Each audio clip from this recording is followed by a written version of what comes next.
Hello friends, स्वागत है तमारू मारी गुजराती रसोई टिप्स चैनल में। तो आज આપણે બનાવીશું ફાફડા અને સાથે ખાવાતી બેસનની કઢી અને પપૈયાનો સંભારો। તો ચાલો આપણે શરૂ કરીએ। તો સૌથી પહેલા આપણે અહીંયા 2 વાટકી બેસન લઈશું। બેસનને આપણે અહીંયા ચાળણીમાં ચાળીને લેવાનું છે।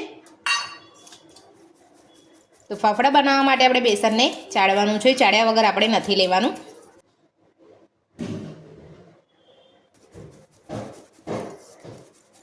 तो આપણે અહીંયા બેસનને ચાળી લીધું છે। તો બેસન આપણે અહીંયા વજનમાં 200 ગ્રામ જેટલું અહીંયા બેસન લીધું છે। તો હવે આપણે એમાં એક નાની ચમચી અજમો લઈશું। અજમોને આપણે અહીંયા હાથેથી ક્રશ કરીને લઈશું। હવે આપણે એને બધું મિક્સ કરી લઈશું। તો આ રીતે ચમચીની મદદથી આપણે મિક્સ કરી લેવાનું છે। તો હવે આપણે અહીંયા બધું મિક્સ કરી લીધું છે, તો એને સાઈડ પર રાખી લઈશું। તો હવે આપણે ફાફડાનો લોટ બાંધવા માટે આપણે અહીંયા એક મસાલાવાળું પાણી બનાવી લઈશું। તો એના માટે આપણે અહીંયા 4 થી 5 મોટી ચમચી જેટલું પાણી લઈશું। તો હવે આપણે એમાં એક નાની ચમચી જેટલું મીઠું લઈશું। ત્યારબાદ આપણે અહીંયા 2 થી 3 ચપટી જેટલી હિંગ લઈશું। તો અમે અહીંયા અડધી નાની ચમચી ખાવાનો સોડા લીધો છે, એટલે કે મીઠા સોડા અને બેકિંગ સોડા પણ કહેવાય છે। તો હવે આપણે અહીંયા અડધી ચમચી સોડા લઈશું અને એક ચપટી આપણે હળદર પાવડર લઈશું। અહીંયા હળદર પાવડરનો ઉપયોગ વધારે નથી કરવાનો, નહીં તો આપણે ફાફડા તળીશું તો લાલ થઈ જશે। તો હવે આપણે ચમચીની મદદથી બધું સારી રીતે મિક્સ કરી લઈશું। આપણે અહીંયા સરસ બધું મિક્સ કરી લીધું છે। તો હવે આપણે એને સાઈડ પર મૂકી અને જે બેસન ચાળ્યું છે એ આપણે લઈ લઈશું। તો હવે આપણે એમાં 2 ચમચી તેલ નાખીશું। તો આપણે મૂળ માટે અહીંયા 2 ચમચી તેલ નાખીએ છીએ। તો આપણે અહીંયા તેલનો ઉપયોગ વધારે નથી કરવાનો, નહીં તો આપણા ફાફડા જ્યારે આપણે તળીને તૈયાર થશે ત્યારે ચવડ થઈ જશે અને એકદમ લોચા જેવા થઈ જશે। એટલે આપણે અહીંયા 2 ચમચી તેલ નાખવાનું છે। તો હવે આપણે એને બધું સારી રીતે મિક્સ કરી લઈશું।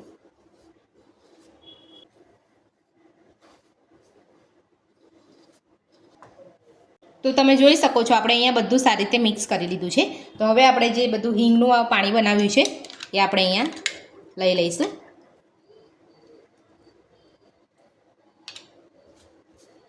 તો આ રીતે આપણે થોડું પાણી ઉમેરતા જઈને લોટ બાંધી લઈશું। તો ફાફડાનો લોટ હંમેશા કઠણ બાંધવામાં આવે છે, બહુ ઢીલો પડતો નથી બાંધવામાં આવતો। તો અહીંયા હું તમને બતાવી દઉં છું કે આપણે લોટ અહીંયા કેવો અને કેટલા પાણીમાં બાંધવાનો છે।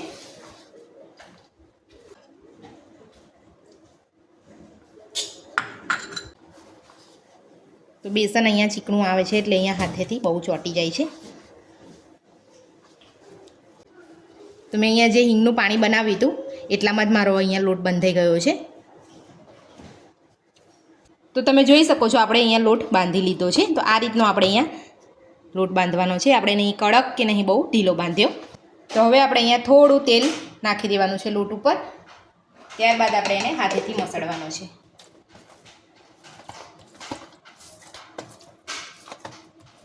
અત્યારે તમે જોઈ શકો છો લોટ એકદમ તૂટી જાય છે। જ્યારે આપણે મસળીશું ત્યારે આ રીતે આમ લાંબો કરવાનો છે, એ રીતે થાય નહીં। તો તમે જોઈ શકો છો। તો હવે આપણે એને થોડો મસળીશું।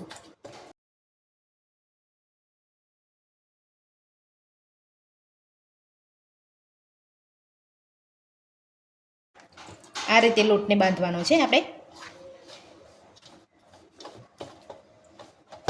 તો હવે આપણે અહીંયા થોડો એને છૂંદી લઈશું। તો દસ્તાની મદદથી આ રીતે થોડો છૂંદી લેવાનો છે, આપણો લોટ અહીંયા ચોંટતો નથી અને નીકળી જાય છે। જ્યારે તમે અહીંયા દસ્તાનો ઉપયોગ કરો ત્યારે અહીંયા તમારે થોડું તેલ લગાવીને જ ઉપયોગ કરવાનો છે, નહીં તો આપણો લોટ અહીંયા દસ્તાએ ચોંટી જશે।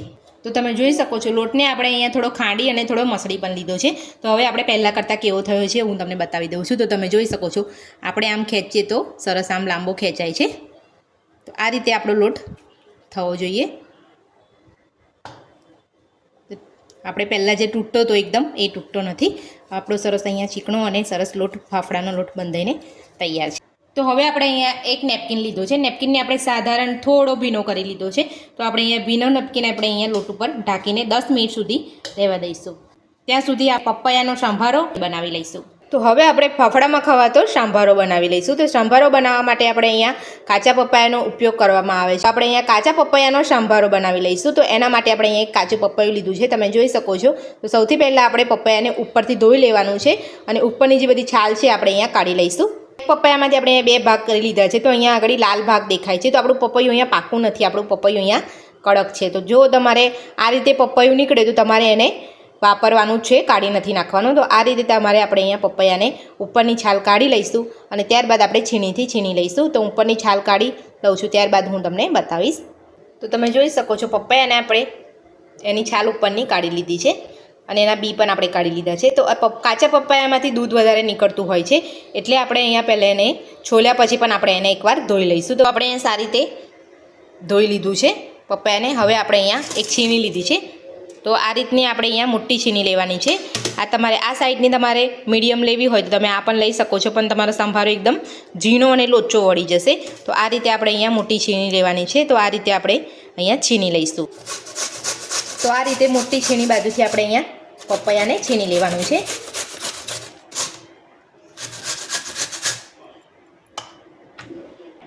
બીજું પણ છીણી લઈશું. આપણે બે ભાગ કરેલા હતા પપૈયામાંથી. તો હવે આપણે બંને ભાગને આપણે અહીંયા આ રીતે છીણી લઈશું.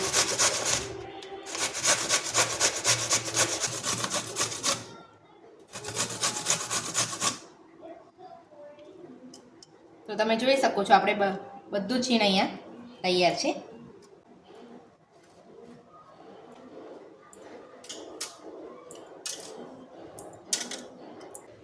તો આપણે પપૈયાને અહીંયા છીણી લીધું છે. તો તમે જોઈ શકો છો આપણે છીણ અહીંયા મોટું જ રાખ્યું છે, આપણે અહીંયા ઝીણું નથી રાખ્યું. આ જ રીતે આપણે સાંભારો બનાવીશું તો ખાવામાં એકદમ ટેસ્ટી લાગશે. તો જોઈ શકો છો તમે અહીંયા આપણું પપૈયું કાચું છે પણ અંદરથી થોડો કલર આવી ગયો છે અને એકદમ કાચું છે. જુઓ, એકદમ અહીંયા નરમ નથી.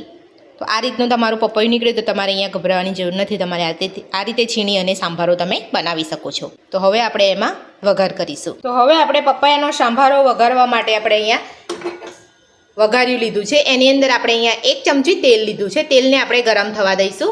તો આપણું તેલ અહીંયા ગરમ થઈ ગયું છે. તો હવે આપણે 2 ચપટી જેટલી રાઈ નાખીશું, 1 ચપટી જેટલી હિંગ નાખીશું અને આપણે અહીંયા 1 તીખું મરચું લીધું છે અને આપણે અહીંયા જીરા સમારી લીધા છે.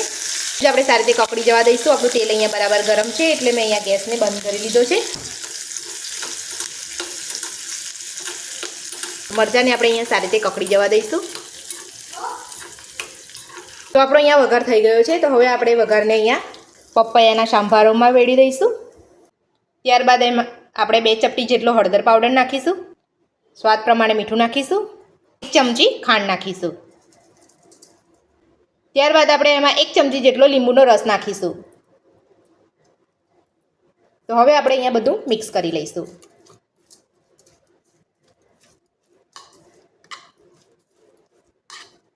તો આપણે અહીંયા બધું જ મિક્સ કરી લીધું છે. કાચા પપૈયાનો સાંભારો બનીને આપણો તૈયાર છે. તો મારી આ રીતે તમે એકવાર ઘરે જરૂરથી ટ્રાય કરજો, એકદમ બહાર જેવો અને ટેસ્ટી બનશે. તો 10 મિનિટ થઈ ગઈ છે. તો હવે આપણે લોટને ચેક કરી લઈશું. તો આપણો લોટ અહીંયા પરફેક્ટ થઈ ગયો છે. ફાફડાનો લોટ પરફેક્ટ છે કે નહીં એ કેવી રીતે ચેક કરું એ હું તમને બતાવીશ. તો આપણે અહીંયા લોટને આપણે અહીંયા છૂંદી લીધેલો છે અને આપણે અહીંયા હાથેથી મસળી પણ લીધેલો છે અને આપણે હવે એને ચેક કરીને હું તમને બતાવી દઉં છું. તો આ રીતે લોટ આપણો અહીંયા ખેંચાવો જોઈએ. જો તો મારો લોટ તૈયારીમાં તૂટી જાય તો એ ફાફડા બનાવવા માટે પરફેક્ટ નથી. તો આપણો લોટ અહીંયા ફાફડા બનાવવા માટે આપણો લોટ અહીંયા પરફેક્ટ છે. તો હવે આપણે એમાંથી એક નાનું લૂવું લઈ લઈશું. તો આપણે આ રીતનું લૂવું લેવાનું છે અને આપણે અહીંયા હાથમાં તેલ લગાવી લેવાનું છે આ રીતે. અને લૂવાને આપણે આ રીતે પહેલાં રાઉન્ડ કરવાનું છે. ત્યારબાદ એને થોડું આમ એક રોલ વાળી લેવાનો છે. તો આ રીતનો રોલ વાળી લીધો છે આપણે. તો હવે આપણે એને લોટને આપણે અહીંયા ઢાંકીને સાઈડમાં રાખી લઈશું. ત્યારબાદ આપણે અહીંયા એક પાટિયું રાખ્યું છે. તો પાટિયા ઉપર આપણે લોટ મૂકીશું. હથેળીની મદદથી આ રીતે આપણે અહીંયા ફાફડાને બનાવી દેવાનો છે.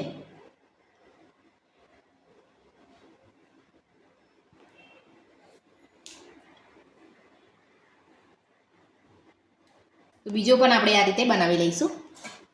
તો અહીંયા આપણો જે લોટ ચોટેલો છે હાથડી પર એ આપણે અહીંયા એકદમ ક્લીન કરી લેવાનું છે, નહીં તો આપણો ફાફડો ફરીથી સારો નહીં બને અને તૂટી જશે.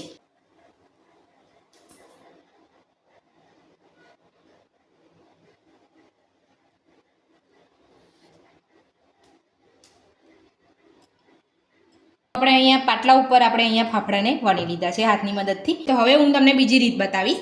તો આપણે અહીંયા એક પ્લાસ્ટિક રાખ્યું છે. તો પ્લાસ્ટિક ઉપર આપણે જે રીતનો આપણે લુવો લીધો છે એ રીતનો આપણે એક લુવો લઈ લઈશું.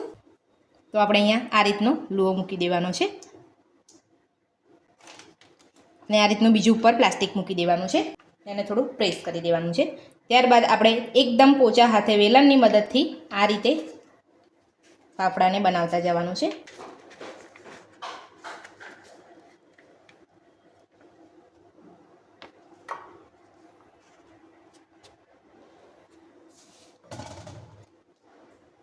તો આ રીતે તમારે અહીંયા ફાફડાને વણી લેવાનું છે. થોડો અહીંયા આપણે વેલણની મદદથી આપણે અહીંયા વણી લીધો છે. તો હવે આપણે અહીંયા જે જાડો ભાગ છે એ આપણે અહીંયા થોડું ચપ્પુની મદદથી કાઢી લઈશું અને આપણે હાથની મદદથી આપણે ફાફડાને ધીરે રહીને આપણે આ રીતે લઈ લઈશું. તો તમે જોઈ શકો છો આપણો ફાફડો અહીંયા સરસ બની ગયો છે. આ રીતે પણ તમે અહીંયા ઘરે બનાવી શકો છો. તમારે હંમેશા જ્યારે અહીંયા પાટલા ઉપર પ્લાસ્ટિક મૂકીને આ રીતે તમે વેલણથી જ્યારે ફાફડાને આમ બનાવતા હોય ત્યારે અહીંયા પાછું વેલણ નથી લાવવાનું, નહીં તો તમારો ફાફડો અહીંયા તૂટી જશે અને સારો નહીં થાય. તો હવે આપણે અહીંયા તેલ ફાફડો બનાવવા માટે અહીંયા મૂકી દીધું છે. તો તેલમાં આપણે સહેજ લોટ નાખીને ચેક કરી લઈશું. તો તમે જોઈ શકો છો અહીંયા તૈયારીમાં જ ઉપર આવી જાય છે લોટ, એટલે આપણું તેલ અહીંયા પરફેક્ટ છે. તો હવે આપણે અહીંયા ફાફડાને તળી લઈશું. તો હવે આપણે એને હાથની મદદથી આપણે ઉખેડી લઈશું. ઘણા લોકો ચપ્પુથી ઉખેડતા હોય, પણ આપણે અહીંયા હાથથી જ ઉખેડીએ છીએ. તમે જોઈ શકો છો એકદમ સરસ ઉખડી જાય છે. તમે જોઈ શકો છો આપણો ફાફડો અહીંયા સરસ ઉખડી ગયો છે. તો હવે આપણે આ ફાફડાને પણ તળી લઈશું.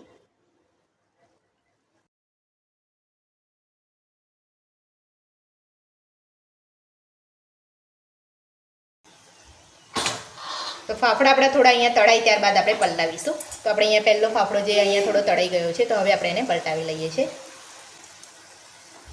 તો આ રીતે ચીપિયાની મદદથી તમારે પલટાવવાનું છે, જારાનો ઉપયોગ નથી કરવાનો. તો આપણા ફાફડા અહીંયા સરસ તળાઈ ગયા છે. તો હવે આપણે અહીંયા ચીપિયાની મદદથી ફાફડાને કાઢી લઈશું. તો આ રીતે આપણે અહીંયા ફાફડાને કાઢી લેવાના છે. બધું જ આપણે તેલ કાઢી લેવાનું છે અહીંયા.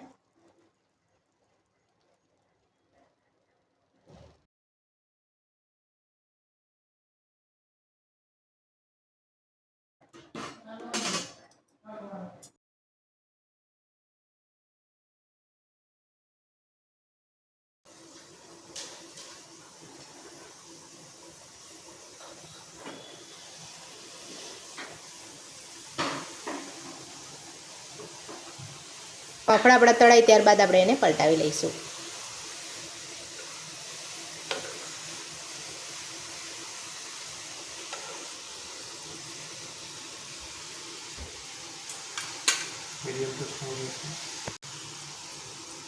તો આપણે અહીંયા મીડિયમ ટુ સ્લો ગેસ પર જ ફાફડાને તળવાના છે. ફૂલ ગેસ પર આપણે અહીંયા નથી તળવાના. ફાફડા અહીંયા તળાઈ ગયા છે આપણા. તો હવે આપણે કાઢી લઈશું. તો આ રીતે ચીપિયાની મદદથી આપણે ફાફડાને કાઢી લઈશું. તો હવે આપણે ફાફડા સાથે ખાવાથી ચટપટી અને ટેસ્ટી કઢી બનાવી લઈશું. તો આ કઢીને ઘણા લોકો બેસનની ચટણી પણ કહેતા હોય છે. તો ચાલો આપણે શરૂ કરીએ. તો આપણે અહીંયા એક બાઉલ લીધો છે. બાઉલની અંદર આપણે અહીંયા 2 ચમચી બેસન લઈશું.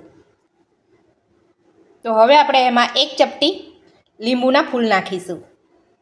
2 ચપટી જેટલો હળદર પાવડર, સ્વાદ પ્રમાણે મીઠું. હવે આપણે એમાં થોડું પાણી નાખીને બધું જ મિક્સ કરી લઈશું. બેસનના ગાંઠા ના રહે એનું ખાસ ધ્યાન રાખવું. તો આ રીતે જ્યારે આપણે હલાવીએ ત્યારે જ બધું સારી રીતે મિક્સ કરી લેવાનું. જો તમારી પાસે લીંબુના ફૂલ ના હોય તો તમે લીંબુનો રસનો ઉપયોગ પણ કરી શકો છો. તો આપણે અહીંયા બેસનનું મિશ્રણ આપણે સરસ અહીંયા તૈયાર કરી લીધું છે અને તમે જોઈ શકો છો બેસનમાં ગાંઠા પણ નથી રહ્યા.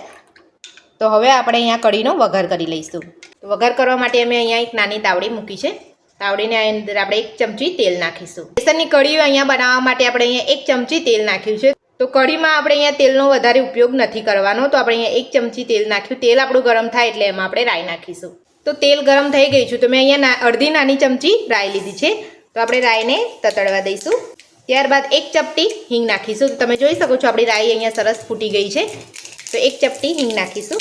ત્યારબાદ આપણે તીખાસ માટે આપણે અહીંયા 1 મરચાંને તીખું મરચું લીધું છે, એ પણ આપણે અહીંયા વઘારમાં લઈ લઈશું. તો આપણો અહીંયા વઘાર સરસ થઈ ગયો છે. તો હવે આપણે એમાં 1.5 ગ્લાસ જેટલું તમે જોઈ શકો છો મેં અહીંયા ગ્લાસમાં થોડું ઓછું પાણી નાખ્યું છે, એ નાખીશું. તો પાણીને આપણે સારી રીતે ગરમ થવા દઈશું. તો આપણું પાણી અહીંયા ગરમ થાય છે ત્યાં સુધી આપણે 1 ચમચી ખાંડ નાખીશું. એ બધું સારી રીતે આપણે મિક્સ કરી લઈશું.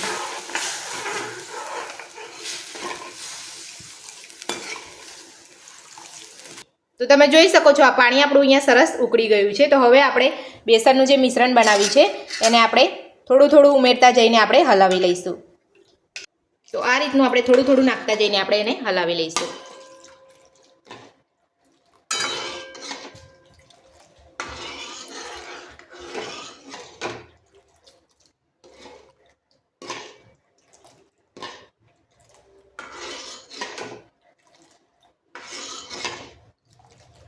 તો આપણું બેસન કૂક થાય ત્યાં સુધી આપણે એને થવા દઈશું. તો આ રીતે તમારે મિક્સ કરતું રહેવાનું છે. તમે તો ડાયરેક્ટ તમે અહીંયા બેસનનું મિશ્રણ નાખી દેશો અને બરાબર હલાવો નહીં તો ગાંઠા પડી જશે ને તમારી કઢી સારી નહીં થાય બેસનની. એટલે આ રીતે તમારે અહીંયા શરૂઆતમાં થોડું હલાવવાનું છે એને. હવે આપણે એને 2 થી 3 મિનિટ જેટલું થવા દઈશું. તો તમે જોઈ શકો છો અહીંયા ફાફડા સાથે ખવાતી બેસનની કઢી બનીને આપણી તૈયાર છે. તો આ રીતની આપણે મીડિયમ થિકનેસવાળી રાખવાની છે. આપણે વધારે પતલી કે વધારે જાડી નથી રાખવાની. તો તમે જોઈ શકો છો બેસનની કઢીને આપણે ગરમા ગરમ ફાફડા સાથે સર્વ કરી લઈશું. તો આપણે અહીંયા બધા જ ફાફડા તળાઈને તૈયાર છે.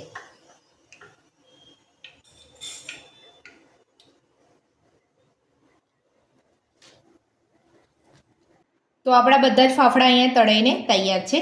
તો હવે આપણે અહીંયા બેસનની કઢી અને તો પપૈયાનો સંભારો સાથે આપણે સર્વ કરી લઈશું. તો આપણા ફાફડા અહીંયા બનીને તૈયાર છે અને સાથે આપણે પપૈયાનો સંભારો અને બેસનની કઢી બનીને આપણે તૈયાર. મારી આ રીતથી દશેરા ઉપર ફાફડા બનાવવાનું જરૂરથી ટ્રાય કરજો. તો આજની રેસીપી પસંદ આવી હોય તો વિડીયોને લાઇક કરજો, ચેનલને સબસ્ક્રાઈબ કરજો, તમારા મિત્રોને જરૂરથી શેર કરજો. Thank you.